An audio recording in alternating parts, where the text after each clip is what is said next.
27 million years ago, the Earth was in the middle of the Pliocene epoch, a time of transition, change, and challenge. The climate was cooling compared to earlier ages. Seasonal rains came and went, carving rivers and shaping valleys across Africa. Forests still stretched across much of the land, but they were slowly retreating. In their place, open grasslands and savannas spread outward, creating a new kind of environment, one that would test every species that lived within it. The expanding savannas brought abundance, but also danger. Herds of ancient antelopes, gazelles, and early horses grazed plains. Towering elephants with massive tusks roamed freely, alongside herds of rhinos and zebras. Lakes and rivers teemed with hippos and crocodiles. But predators ruled these lands too. Packs of wild dogs hunted together. Saber-toothed cats lay in wait among tall grasses. Even giant hyenas, larger and more powerful in the days, stalked the open plains. This was not yet a human world. It was a wilderness dominated by instinct and survival, where one mistake could mean death. But within this challenging environment, an unlikely survivor was emerging. Small, fragile, yet adaptable. The forests were shrinking. Food sources shifted. And those who would one day become us had no choice but to change with the land. Among the many creatures of this world, one stood out, not because of strength or size, but because of adaptation. They were Australopithecus anamensis, our distant ancestors, living between 4.7 and 4.2 million years ago. They were not yet human. Their brains were small, only about a quarter the size of ours today. Their faces looked more like apes, projecting jaws, sloping foreheads, and long, powerful arms. But one thing set them apart. They could walk upright. This simple change, standing on two legs, was revolutionary. It freed their hands for carrying food, tools, and infants. It lifted their eyes above tall grass, giving them a clear view of predators. And it allowed them to travel farther across the open plains than their tree-bound relatives. Still, they had not abandoned the trees. When danger closed in, they scrambled upward with ease. The forests were still home, offering fruits, nuts, and a safe place to rest. They lived in a world between two realities, the ground of savanna and the shelter of the canopy. A typical Australopithecus anamensis stood about 4 feet tall and weighed around 100 pounds. They moved in groups, relying on cooperation to protect their young. Infants, vulnerable for years, were nurtured within the safety of family bonds. Survival was not just individual, it was shared. Their teeth and jaws tell us much about their diet. They could chew tough roots and fibrous plants, foods that many animals avoided. This flexibility gave them an edge, especially when drought or scarcity struck. On occasion, they scavenged meat left behind by predators, scraping flesh from bones with sharp rocks. Every mouthful mattered. Every discovery a step toward resilience. They were fragile by nature, but ingenious by necessity. Not the strongest, not the fastest, but adaptable. In their small bodies carried the spark of something far greater, an unfolding story that would lead, step by step, to humanity. Every new day was uncertain. For our early ancestors, there was no safety net, no guarantee of food or shelter. Survival depended on awareness, adaptability, and group strength. The first task of the morning was always food. A group might travel for miles, guided by memory and instinct, searching for fruits, nuts, and edible roots. Their diet was broad, an insurance policy against the unpredictability of nature. Fruits from the forest, seeds scattered on the ground, tubers dug from the soil with sturdy sticks, and insects scavenged from rotting logs, all kept hunger at bay. They had powerful jaws and thick enamel on their teeth, able to chew tough plants that many other creatures avoided. This ability gave them an advantage, access to food sources that few others would use. But sometimes, a rare opportunity arose. A lion pride moved on, leaving scraps of meat on the bone to be killed. This was a dangerous moment. Every minute at the carcass was a race against time. The smell of blood could attract hyenas or something worse. Armed only with sharp stones, they stripped away what they could: flesh, fat, and marrow. For them, it was more than a meal. It was fuel, protein that helped brains slowly grow across generations. This was the rhythm of their lives. Brief moment of game, followed by constant vigilance. Predators lurked in tall grass. Crocodiles waited at watering holes. Even the weather could turn against them. A sudden storm or drought could strip the land of food in weeks. Life was harsh, short, and unforgiving. Yet, day after day, they endured. They adapted to what nature offered and what it took away. Each sunrise brought new dangers, but also new chances to survive. For Australopithecus anamensis, survival was not only about strength or speed. It was about community. Alone, an individual was vulnerable. Together, they stood a chance. The young were fragile, helpless for years. A mother could not protect her child and gather food at the same time.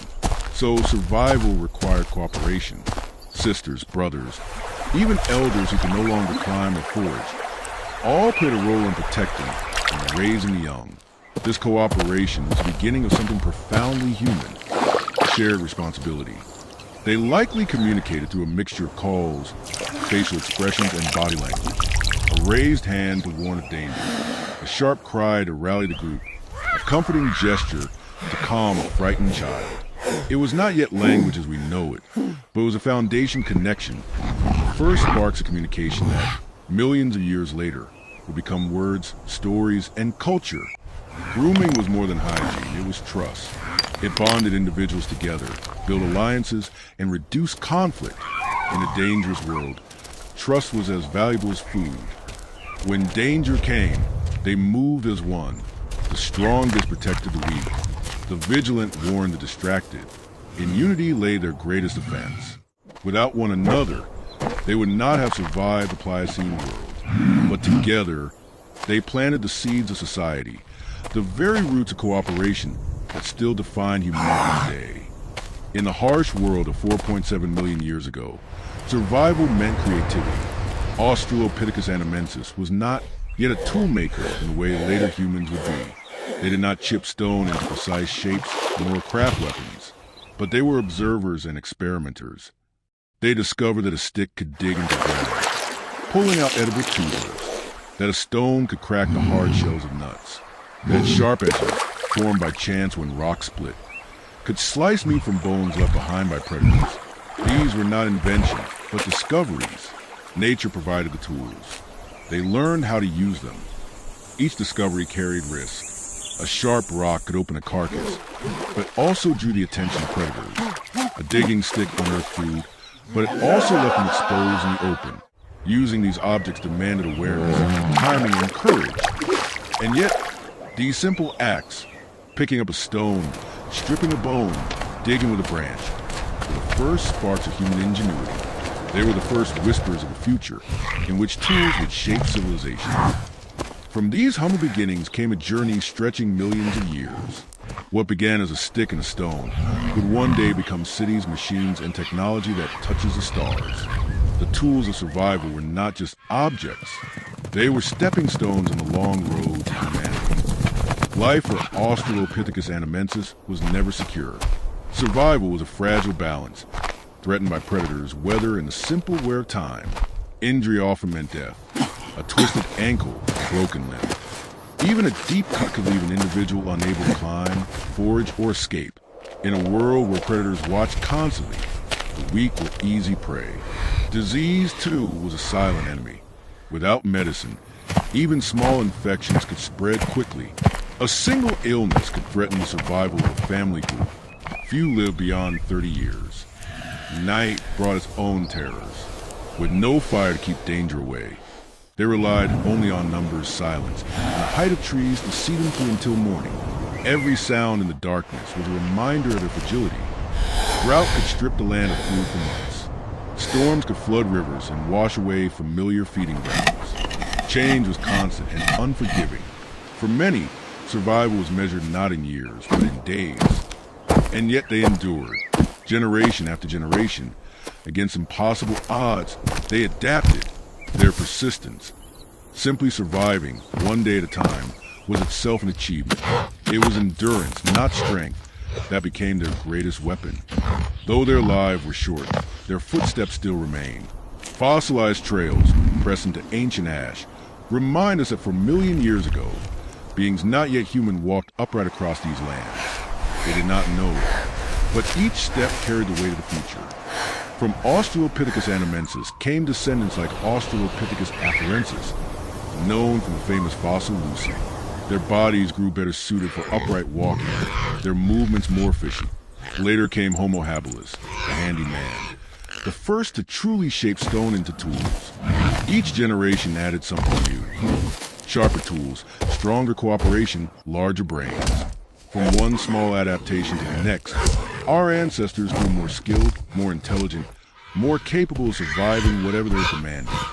And here we are, descendants of fragile beings who lived on the edge of extinction. They endured hunger, fear, and endless danger. Because they adapted, we inherited the earth. From their trembling hands holding sharp stones came a technology that carries us into space. The legacy of Australopithecus is not written in monuments or great achievements. It is written in survival, in the fact that against impossible odds, they endured long enough for us to exist. They were not kings of their world. They were survivors. And in their survival, they gave rise to everything we are. 4.7 million years ago, life was a constant battle. Hunger, predators, storms, and disease pressed against our earliest ancestors at every turn. And yet they endured, not because they were the strongest, not because they were the fiercest, but because they were adaptable, resourceful, and above all, social. In their unity lay resilience.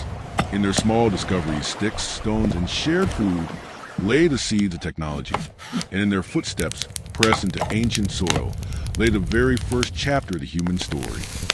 From the fragile bodies of Australopithecus grew the strength of humanity. From their vigilance in the dark came our curiosity to explore the stars. From their survival came us. The story of life 4.7 million years ago is not just a story of the past. It is a reminder of what it means to be human today, to face challenges, to adapt, to endure. Their struggle flows through our veins. Their spirit lives in our resilience. Their journey continues in every step we take. This was life 4.7 million years ago, and because they survived, we live.